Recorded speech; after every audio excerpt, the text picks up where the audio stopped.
Jadi, sistem informasi kesehatan adalah seperangkat tatanan yang meliputi data, informasi, indikator, prosedur, perangkat, teknologi, dan sumber daya manusia yang saling berkaitan dan dikelola secara terpadu untuk mengarahkan tindakan atau keputusan yang berguna dalam mendukung pembangunan kesehatan.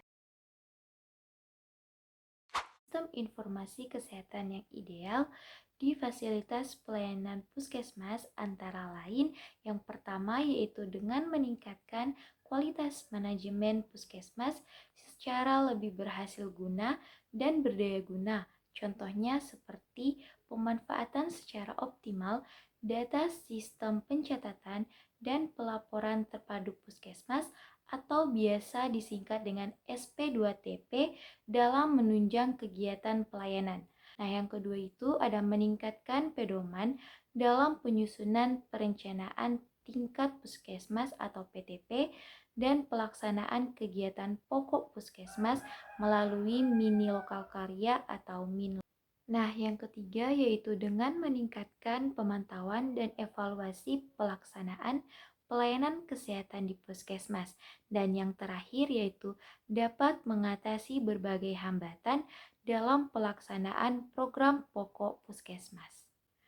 Nah, sedangkan untuk penerapan sistem informasi kesehatan di fasilitas pelayanan kesehatan klinik terdiri dari yang pertama yaitu dengan menyediakan dukungan layanan pelanggan yang informatif, yang kedua yaitu dengan menyediakan sistem informasi yang terintegrasi dan berkolaborasi dengan aplikasi-aplikasi sistem pendukung lainnya.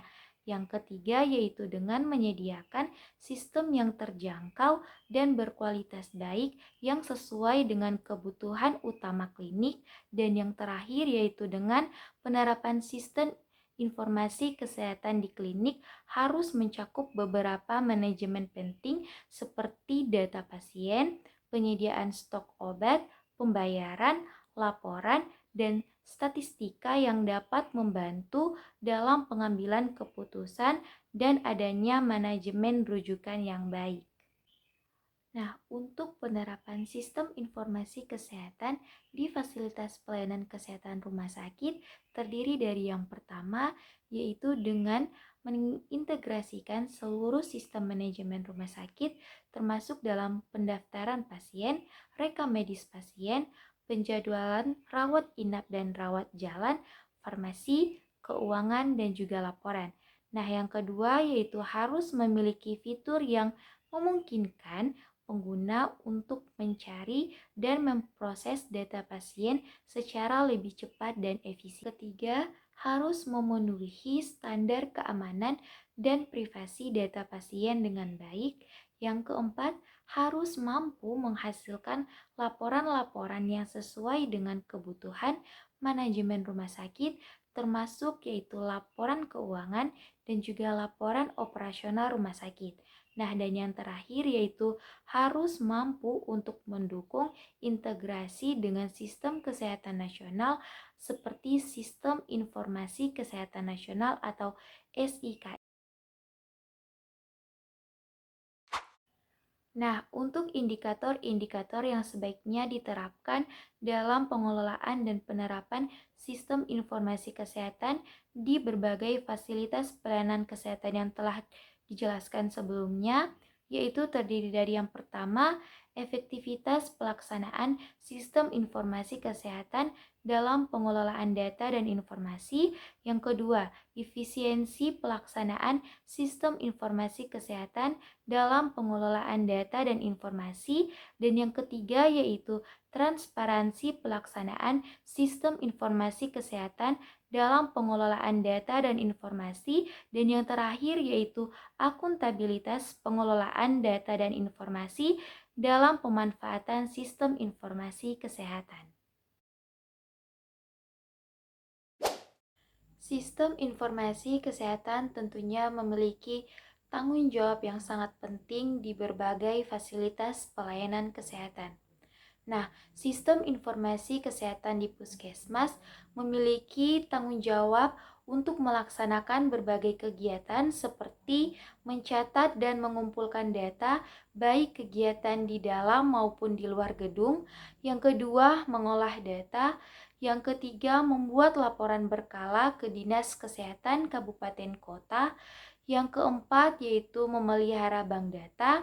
Yang kelima, mengupayakan penggunaan data dan informasi untuk manajemen pasien dan manajemen unit puskesmas. Dan yang terakhir yaitu memberikan pelayanan data dan informasi kepada masyarakat dan pihak-pihak berkepentingan lainnya di wilayah puskesmas tersebut.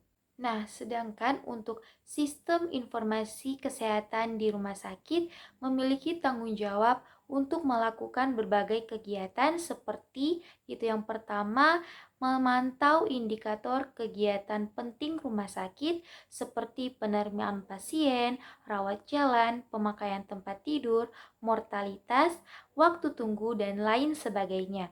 Nah, yang kedua yaitu memantau kondisi finansial rumah sakit. Yang ketiga yaitu memantau pelaksanaan sistem rujukan dan mengolah data. Yang kelima yaitu mengirim laporan berkala ke Dinas Kesehatan dan pemerintah setempat. Yang keenam yaitu memelihara bank data. Dan yang terakhir yaitu memberikan pelayanan data dan informasi kepada masyarakat dan pihak-pihak berkepentingan lainnya di wilayah kerja rumah sakit tersebut. Sarjana Kesehatan Masyarakat tentunya memiliki peran yang sangat penting dalam pengelolaan dan penerapan sistem informasi kesehatan di berbagai fasilitas pelayanan kesehatan. Di mana seperti yang kita ketahui, sarjana kesehatan masyarakat memiliki tanggung jawab yang sangat besar dalam upaya peningkatan kualitas dan derajat kesehatan masyarakat. Nah, adapun peran penting dari kesehatan masyarakat dalam pengelolaan sistem informasi kesehatan adalah dengan meningkatkan kualitas dan efektivitas program kesehatan masyarakat dengan mengumpulkan, menganalisis, dan membagikan informasi kesehatan kepada para stakeholder yang terkait dalam upaya meningkatkan kesehatan masyarakat secara keseluruhan. Adapun beberapa hal penting yang perlu kita perhatikan sebagai seorang sarjana kesehatan masyarakat dalam penerapan sistem informasi kesehatan masyarakat adalah yang pertama sumber data, pengumpulan data, pengolahan data, analisis data, penyajian data, dan pastinya sistem pelaporan dan monitoring dari data tersebut. Baiklah, sekian video pembahasan kita kali ini. Semoga materinya bisa bermanfaat untuk kita semua. Sekian dan terima kasih. Wassalamualaikum warahmatullahi wabarakatuh.